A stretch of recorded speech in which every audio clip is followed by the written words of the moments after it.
Amir before on the dark web that will like kind of do a bit of a string search, but it'll this is cool. Let's podcast it. Yeah. let's do that for the podcast. Okay, I'm ready. What's the plan, person? Welcome back. CyberSpace. Empirical training. Do you know what I mean? So like they're like empirical training. Welcome back to the CyberSpace. Hello and welcome back to the CyberSpace podcast by Empirical Training. I'm Josh, your usual host, and I'm product specialist, cybersecurity, former security analyst, and threat hunter. I've joined with the usual face, Robbie Steele. Say hello. Robbie is our security consultant, former SOC leader, a general master of accents, and all-around good guy. And we've got our guest today, Kyree, special guest all the way from the US. Great guy on TikTok. You might have seen him already. So Kyree, say hello. Introduce yourself. What's going on, everybody? Kyree Fuller. I work in the GRC space as an IT risk analyst, IT risk advisor. Glad to be on the show. Nice. Yeah, no one's ever called it a show we before. didn't do. Yeah, that's amazing. You know, normally we do the intro and then we bring them onto the stage, create that suspense. Do you want to do that? No, it doesn't. No, we don't have to do that. Okay, great. Making more work for me with edits. Thanks, Rob. No, we can leave all this in. It's fine. So, Kyree, thanks for being here first. And I think one of the things that we love to tell our listeners is just how people's journeys are very different. We've all kind of had unorthodox pathways into security. Some of us have landed here by accident, to be quite honest, and some of us have kind of been quite dedicated and been knocking at the door for a while to get in. So we'd love to kind of, if you take us back as far as you want to go and tell us what first got you into the world of cybersecurity and GRC. Yeah, I guess I can start with high school, because the reason I would start with high school is because there's this misconception in the industry that you have to be like this wizard, or like you have to be super good at math, or that you have to be like a stellar student. I was a terrible high school student, like to the point where I wanted to join the military after high school. And I was like kind of tapped out of the idea of even going to college. So grades weren't really like at the top of my priority, to be like completely honest. I ended up having a few knee surgeries. Didn't join the military. I really don't think that I really had what it takes to do what I wanted to do in the military anyway. Now that I made excuses back in the day, but I really just didn't have what it takes. So I didn't want to sit around. So I like kind of just applied to a few local colleges in my area. State universities is what they call them here in the US. And I ended up going to a small college, probably 20 minutes away from my hometown. And I started out majoring in accounting because I just wanted to make money. I wanted to go and I wanted to get a degree where, you know, I would finish my 4 years, have a decent job. I think I watched like Wolf of Wall Street, and I was like, those finance guys seem like they make some money. So I started out in accounting. And during my last year of high school, I actually had a friend and their dad owned an accounting firm. So I did some like part-time work as like a bookkeeper in high school. And that didn't put you off. That didn't put you off accounting. It didn't put me off accounting. It was boring. And that was one of the things that actually made me switch over to computer science. So after my freshman year of college, I was like, accounting's boring, but I had to take a science class, and the science class that I picked was Java 1. And that's when I got introduced to like programming concepts. And I also got linked up with my resident assistant, who was at the time, she was doing internships at these companies that I had never heard of before, called like PwC and Deloitte, and all these like big 4 consulting companies. What's a resident assistant, by the way? What was that? What's a resident assistant, by the way? A resident assistant is sort of like a person, like a senior level person at the university, who like a careers advisor. Kinda. She was like in the dorms with the students. She would like tell you about all the activities that are happening on campus. Kind of like a mentor for our like floor that we lived on campus. Okay, got you. So she was doing all these internships at like big 4 consulting firms. And I told her that, you know, I was in accounting, but I was switching over to computer science, and I had this accounting experience when I was when I was in high school. And she was like, yo, you should come to these career fairs with me, and you should you should start introducing yourself to some of these companies, especially since you're, getting into the computer science, into the computer science world. So that's how I actually got introduced to the concept of governance, risk, and compliance in the first place, is because what year are we in right now, by the way? Right now we're probably in 2017. Okay. So this is probably 2017. I had went to a bunch of the like interest meeting kind of events. So you would go to, you would go to their campus, or you would go to Philadelphia, and basically just sit in and listen on, what kind of stuff they're doing, what kind of work they do. And you would just ask questions about like governance, risk, and compliance. So that's how I got introduced to that industry. I ended up doing a few internships at PwC pretty early on in my career. And I also did IT help desk like while I was in college. So, my resume was pretty stacked, kind of like coming out of college. You tried a lot of different things. Then you get a bit of experience and then see what kind of worked. Or that's really good for that careers advisor, so not careers advisor, resident assistant that you said, because I had a similar lady in my university halls or college halls, and she hated me. She actively tried to get me kicked out, I think, because I had my room right beneath her and I was playing loud music all the time, but I didn't get any helpful advice from her. It's good because we're talking about later on. We're going to talk a bit about mentorship. I know that's something you do, but it's interesting to see that at that kind of early age, how a small conversation with somebody who has a bit more knowledge than you about something can point you in the right direction, send you down a whole trajectory for your career, right? 100%, man. Like I owe a lot of just the exposure to her. Like I would have never known about governance, risk, and compliance, or these companies that I've never heard of before. I wasn't focused on going to a career fair. Like she used to kind of have to like drag me to the career fair. I was just so focused on things I shouldn't have in college, and but living you learn. Yeah. So internships and sorry, what were you gonna say? I was just gonna say, like, you got to strike that balance a little bit. So like in uni, when you're in college, it's hard to stay focused on your goals because there's a lot of outside noise. Everyone wants to go out and drink and party, and it is quite difficult to try and stay on the straight and narrow and think about, calculate your next steps, think about where you want to be going. For you, it sounds like you obviously were having some fun as well, but you were focused on your goals. You were looking at some internships. You were also doing some IT support roles. You were busy in college, right? Like you had a lot on. Yeah, I'd say like my major, the computer science major, for me at least, was like super, super difficult. Once I got past my first few programming classes, I sucked at math, and it's a pretty math heavy major. I had to take calculus like 3 times. But like I knew that I wanted to be in technology. And part of it was because that first internship that I did, I was getting paid like $21 or $22 an hour or something like that. And that was a lot of money to me at the time for the summertime. And then I was getting paid part-time as an IT help desk, like IT help desk support during the school year. So I was always kind of like financially driven. And I knew that like back in 2016, 2017, the technology space was like really, it was just really a hot space to be in.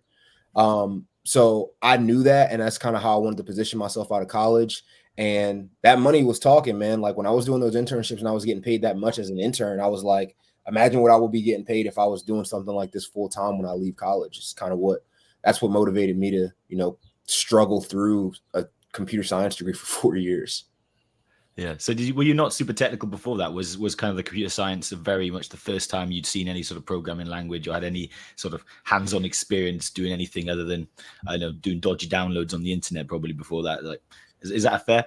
Yeah. It's funny because I did take like a computer science class in high school, but I was so bad at it that my teacher like gave me like a special program to use where it was like drag and drop. It was almost like drag and drop code where you could like put the code in like. Oh yeah, low code logic kind of what they call no code workflows. Yeah, so I was not super technical at all, but I think that like I realized in college that everything is just a matter of sitting down and learning. So like when I was in high school, I didn't have a lot of the patience to just sit down and read documentation and to sit down and go on YouTube and and actually like learn the stuff and learn the material. But when you make the time to really just like take out the few hours, sit down, learn, ask questions, programming wasn't really that difficult to pick up. I mean, it was frustrating at times because it is a form of problem solving, but like the basic operation of programming isn't that difficult to understand. So if there's anyone who's watching this who's like kind of like shies away from the technical aspect of things, I think it's just a matter of patience and asking questions. But it's definitely not anything to like be scared of, especially if I can do it. Yeah, no, it's great to hear that. Like, people can hear people who actually are in these type of roles or have these experiences, it becomes a little less scary because you can kind of give yourself too much expectation sometimes that you have to know exactly everything when it comes. So like when you go to code and you need to know all the syntax, be able to write your own perfect squeaky clean code and have it run.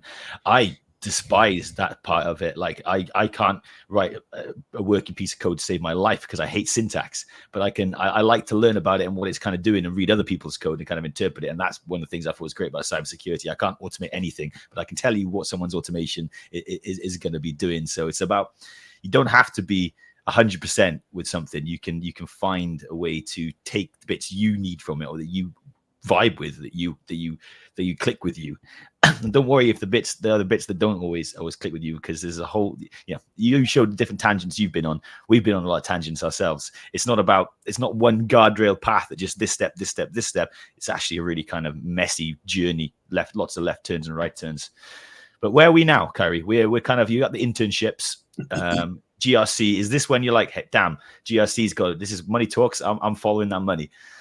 Yeah, part of it was, so like the computer science as a degree program at my university, you were kind of able to go down two different tracks. You were able to go to software development track or like the more cybersecurity track. So I took classes that were more aligned with cybersecurity. And it's funny because one of the classes that I took was like cybersecurity and ethics. It wasn't super technical. It wasn't like, we weren't doing like packet sniffing and things like that. But we were learning about kind of like these cool kind of like futurist concepts of like the implications of what technology means for the future, right? Right now we're seeing all that, like a huge AI thing. Like we were talking about those things before they kind of manifested. Now we were talking about those things in class. And so that's kind of when I knew that I wanted to be on the non-technical side of cybersecurity, especially once I started getting into like the data structures and algorithms classes. Yeah. That's when the programming started to get a little bit, that's when I kind of got turned off from like wanting to be on the technical side of cybersecurity. And when I got introduced to GRC, it was kind of just like perfect timing where it was like, I don't want to be technical.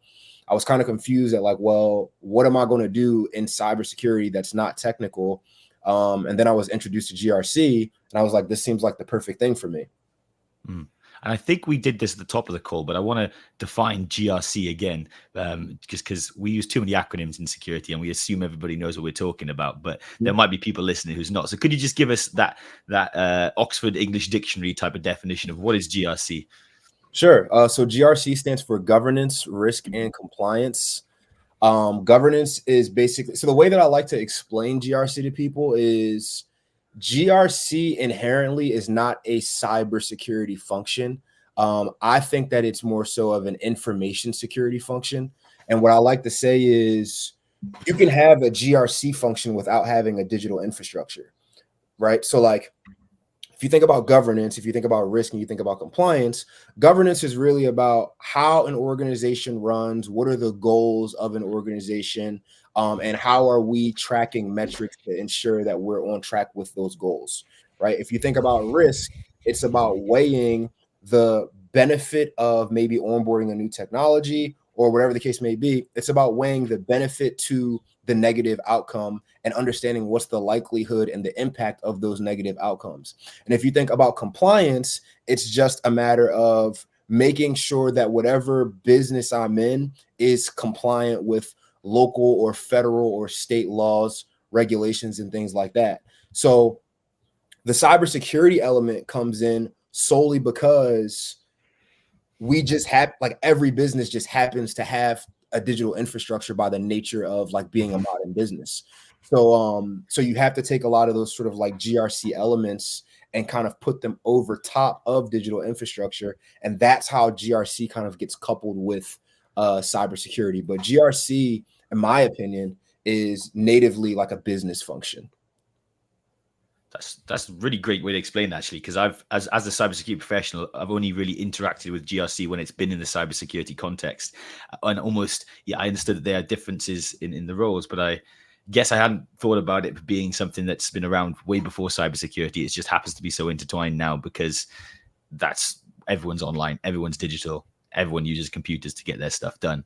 Yeah. But so GRC probably goes back to the dawn of time, the dawn of business, right? If you could really think about it, like essentially, yeah. I mean, like, how do I govern my company? How do I make sure that we're compliant with local laws and regulations or federal laws and regulations? And how do I weigh the risk of the decisions that I'm making to move my company forward? Like, yeah, how much do I sell my cows for? Make sure they're all in the shed. What happens if my cow gets sick and I can't make any more milk or sell any beef? And then compliance, I got to pay the tax man. Those Romans are going to come around and take the tax.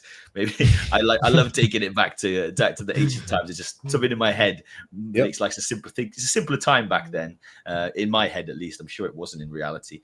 So yeah, sometimes it's one of the ways I like to help myself understand these things.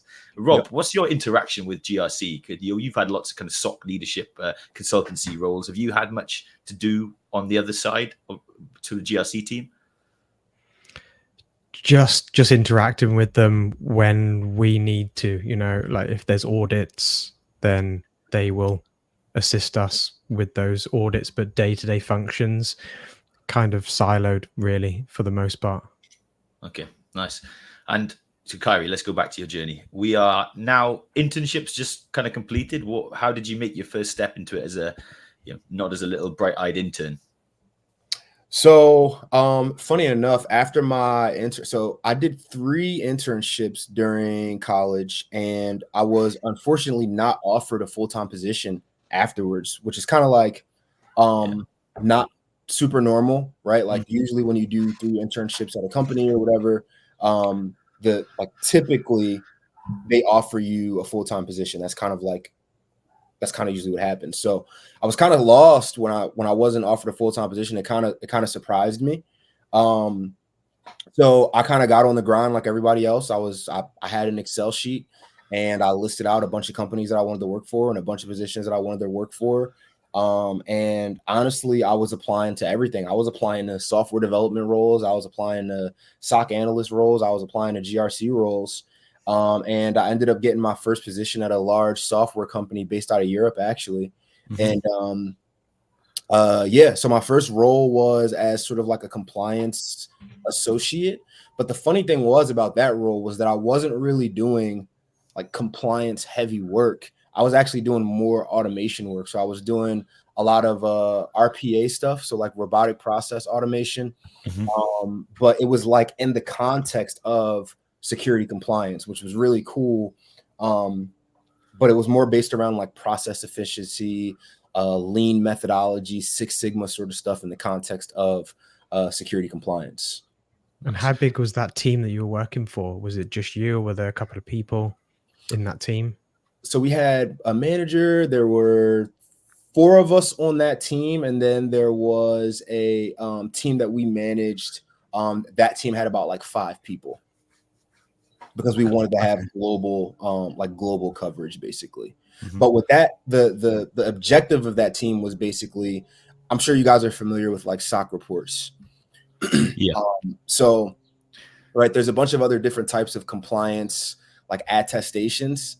And when customers of a software company want to ensure, like maybe they're doing a third-party vendor risk assessment, maybe they're doing some sort of contract renewal, right? So they'll ask for these security documents to see what the security posture is of the product or service that they're using at the company. And basically my team's job was to ensure that the people that were asking for this documentation were actually like qualified to receive this documentation based off of whether they had an NDA, whether they were actually a customer. We have to like check the CRM to make sure that they were a customer.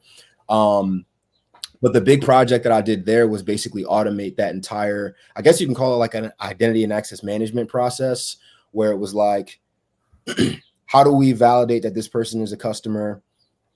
Let's look into our CRM to see that they're actually a customer and that they're actually eligible for these reports, and then build a mechanism to where they could just automatically download these reports instead of, you know, asking them for us and then having to wait X amount of days to be able to receive them. So what would be the risk, I guess, if they weren't a customer? What could a bad actor, a bad guy do if you were to give out these reports and they shouldn't have had them in the first place? So the big risk actually is financial. So like if I give someone a SOC 1 report that didn't go through like the standardized process and they made a business decision based off of that report that turned out to lose them money, they could come back to us and like that could be our liability as a company. Oh, interesting. Yeah. So I was thinking more of the hacker mindset, that they'd be able to see what you kind of got in place, and then it's basically a form of reconnaissance, right? If you can get you will have documented so much information about what defenses you have in place, what processes you adhere to that would inform an attacker how they could maybe find a way in, or how they could evade the existing controls that might be on there. But that's the kind of, there's a lot of red tape in GRC, and I didn't think about that legal kind of, I guess that's the bottom line, right? That's where he's going to get your wrist slapped. Because well, when you think about risk, right, you think about risk as likelihood, right? So like the likely risk equals the likelihood that a threat will exploit a vulnerability, right? And the impact that comes along with that. So, you know, people a lot of times talk about like hackers and they talk about the theft of data and things of that nature. But it's like, when you look at it from a business perspective, everything really for businesses come down to the dollars and cents. I mean, sure, you know, obviously businesses care about their customers and securing the data of their customers and things like that. But from a strategic business perspective, right? Yes, we want to protect our customers, but we also want to protect our position in the market. So like there's reputational risks that you have to take into consideration when you're dealing with, you know, even like onboarding a new technology. Like if I'm onboarding a new vendor, but that vendor has a really bad reputation, right? Like how do I, like, we have to take that into consideration when we're planning on onboarding that vendor. And like, are we willing to incur the risk of, or the sort of like residual backlash that company is facing by even doing business with this organization, right? So there's other things that you have to take into consideration. But the point that you were making about, you know, a hacker being able to look into a SOC report and read all of the controls that we have, that's also extremely valid. Yeah. It's really interesting to see the different angles that people come for these things. And that's why I was thinking it a different way than you. But you said it, a few things there that made me call back to what you said earlier, but money talks, right? And then not just, you said you talked about it in your own context before, but also when you are managing up or dealing with stakeholders, business stakeholders, everyone really cares about the money. You said, hey, they do care about protecting users' data. Do all of them actually? Is that in reality? I think they care more about the loss of the reputation that might happen, the compliance fines they're going to get slapped with. So yeah, money talks in many ways, and when that's where you connecting risk to people who, yeah, hey, you should do the right thing. Oh no, hey, if you don't do this thing, it's going to cost us or open us up to this liability and cost us X thousands of dollars or so. Later on, I want to get into some recent news stuff about how maybe we're getting more and more diligent with third-party risk. The CrowdStrike outage is what I'm thinking of, but I don't want to disrupt our journey right now. But that's definitely, let's come back to that, because I think there's a real good point to kind of some of the things you covered off there, and how that might be changing going forward. But take away, continue us on your journey. We're interested to know how you continued this. Yeah, so I stayed at that company for a few years, and I felt like I wasn't really getting that traditional GRC experience that I was looking for.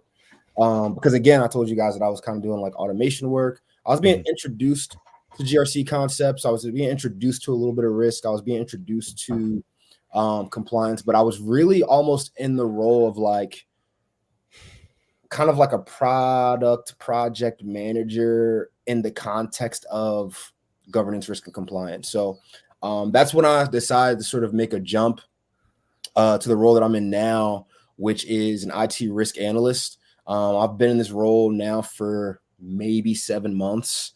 So still fairly new to me, but like the amount that I've like, so this is kind of where I start getting into the more traditional GRC sort of stuff. So like I'm going out and I'm doing risk assessments. I'm involved in the third-party risk space, those sorts of things. And I've been following your TikTok, and I noticed that you kind of talk a lot about the reality of what it's like getting into tech, particularly when it comes to the remuneration, the salary that you can expect. And yeah, I know GRC is a very lucrative area because of how directly connected it is to business loss and economic loss they could suffer. But you seem that you don't like what I would like to call the Andrew Tate type of influencers who kind of flash their big watch and their car and say, hey, just do what I did and you can get all this can all be yours. So in that context, like how did it align with your expectations and what is it really gradual? Did you get all of a sudden you're like, hey, I'm landed, this is me? Yeah, I think that in terms of lifestyle, I think that I'm still kind of on that journey trying to find what position at what company kind of like works for me from a lifestyle perspective. I see it all as just like learning, but like the optimal situation for me would be probably a remote position where I'm doing governance, risk, and compliance work. I like the risk work, right? Like I prefer risk over compliance. I don't really like the idea of being like an auditor because everyone hates auditors. Whereas from like a risk, like line 2 perspective, it's kind of like you're more so like a partner. You're like a partner with the business function. So it's like we're the ones that are trying to keep the auditors like off your back. And I kind of like that, the partnership aspect of it. And I think that it has a really good balance, or risk at least has a really good balance of sort of like the technical domain knowledge as well as the business acumen and the business domain knowledge. I think there's a really good blend of that where it's like, I'm not here to be some like technical expert, but I do have a lot of the freedom to be able to kind of get as technical as I'd like to be. So if I'm doing a risk assessment and, there's S3 buckets or, EC2 instances or whatever like that involved, it's like, I might not necessarily be an expert in that domain, but because I'm working on this project, now I have the freedom to kind of like dig into some of these things and research some of these things. In terms of a salary perspective, I think I get paid fairly. I think that when I got my first entry level role, I thought I was on top of the world. I was able to move out of my parents' house. I made good money, but it's nothing like some of the stuff that I see online is there people who have leveraged their cybersecurity career to start a business, and that business is what has allowed them to live the kind of lifestyle that they're living or the kind of lifestyle that they're marketing, unless there's some sort of anomaly. So, right, like I'm not saying that it doesn't happen. I'm not saying that you can't just work in cybersecurity and live that kind of like lifestyle that's being marketed. But for the average cybersecurity professional, you're going to live a decent lifestyle, probably like an upper middle class sort of lifestyle, which isn't bad. And then, if you want to leverage that to go off and start your own business or, there's the overemployment thing that some people do, So like, if you want to do those sorts of things, then those also have their perks and their negatives and their benefits. So yeah, I'll keep it at that. Yeah, no, that's a good answer. That overemployment method is pretty crazy. I was listening to a podcast on it the other day, but for a lot of people, then the numbers are important. I know we're not going to get into any specifics because I don't think there's any real value in that. But when somebody that's new is trying to figure out what they want to do with their life and their career, sometimes it is important to think about the numbers because they're going to be basing their lifestyle around that. like how long is it going to take me to get this job? Then how much money am I going to be making? Then how long will it take me to, you know, double that salary or triple that salary? And then they're already thinking like 4 or 5 steps ahead on where they need to be, where they need to focus their time. I've got another question actually, just from a user perspective. So somebody that's listening, they're going to want to know, is it interesting? Is it going to be, is it stimulating working in GRC? I know that there's different roles that exist within it, but can I rephrase that slightly? Because I was going to ask the same question, but I was going to say, okay. Kyree, is GRC boring? Well, no, they're all that you're in. There's boring aspects of it for sure, right? And that's another thing that I feel like people need to understand about any domain that you operate in. There's always going to be the boring work, right? There's always going to be the looking through Excel sheets, and, you know, the pointless meetings that you have to get on, and like, you know, there's always going to be that stuff. So GRC as a career for me isn't boring, because I get to work on a lot of interesting stuff. I mean, like, I get pulled into some of the like cutting edge technology. Like, I get pulled into all that sort of stuff as a GRC analyst, because it's like, this is going to affect our business. How is it going to affect our business? What's the risk of it advertently affecting our business? And I get to work with a lot of different teams. I mean, I get to work with business continuity teams. I get to work with cyber recovery teams. I get to work with people in the SOC. I get to work with pretty much everyone. I get to work with legal. I get to work with finance. So I'm a naturally inquisitive person, and GRC is really all about asking the right questions. And so for me, you know, it might be boring to someone else, but for me, it's just like, it's a constant stream of learning. And so, you know, that's kind of what keeps me entertained, I guess you can say. Yeah. No, thanks for letting me ask to put that in a kind of antagonizing way as well. But yeah, from my side, just working as a SOC analyst, there's boring elements to that as well. You know, monthly reports that you have to create for your customers.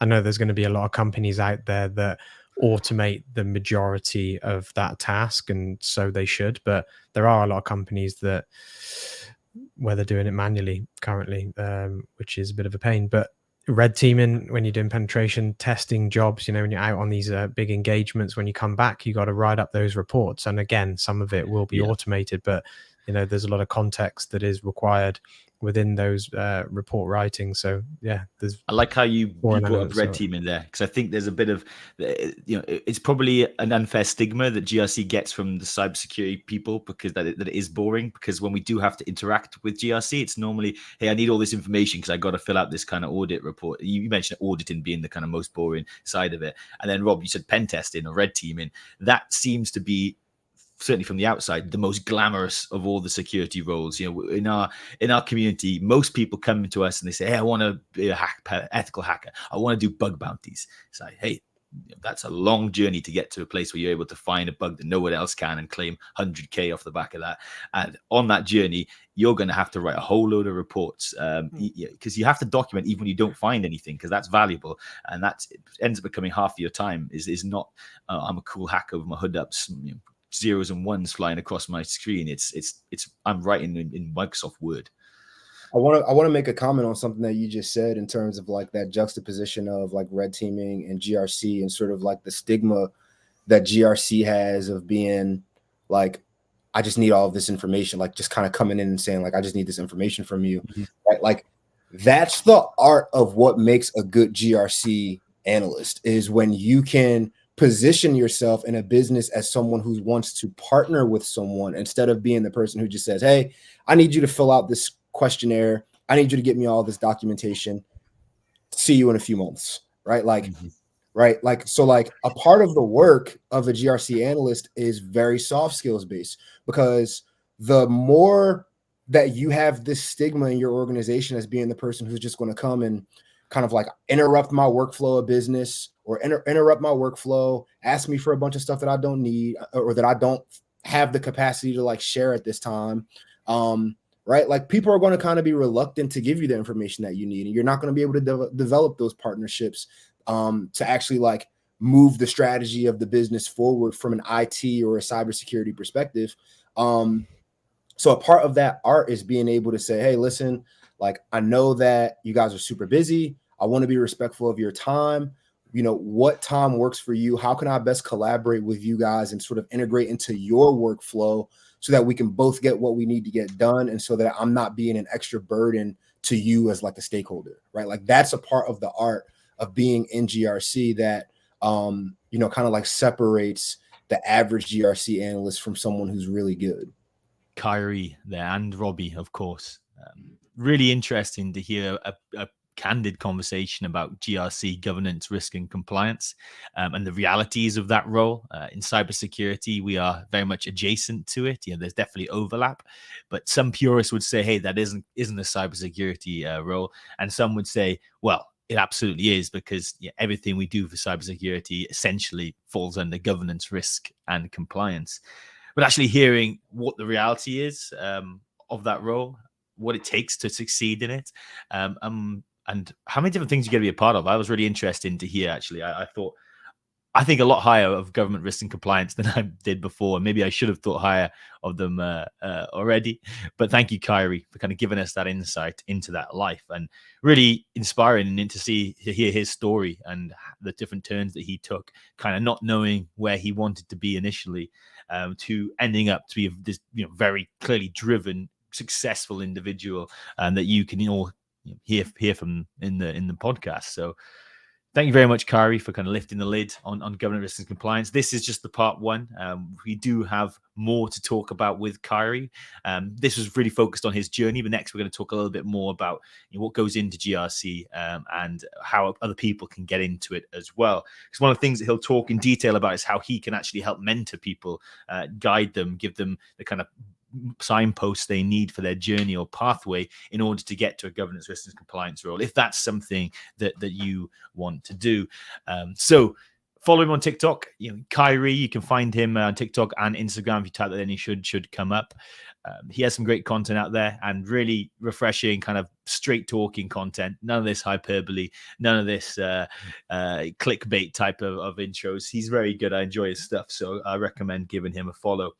And if you want to hear more from Kyree, next week we'll be bringing out the part 2, where we'll go into, say, more detail about GRC, and the different the ways that it manifests in daily work life, as well as how to get there. And also, Robbie's going to really hit some curveballs with the questions that he loves to go with. So we get to see who Kyree really is, how he responds to Robbie's under the pressure questions, asking him what type of person he would be in X or Y scenario. I think we just started alluding to that at the end of this podcast, so we'll dive straight back into it in the next one. So thank you very much for listening. As always, this has been the CyberSpace podcast by Empirical Training. My name's Josh, and I hope to see you next time. You know where to find us. Give us a comment. Let us know how we're doing. Let us know what you want to see next. And that's everything. So, wrap. That's a wrap. CyberSpace. Empirical training. You guys are cyber. You know what I mean? So like, that's a wrap. CyberSpace.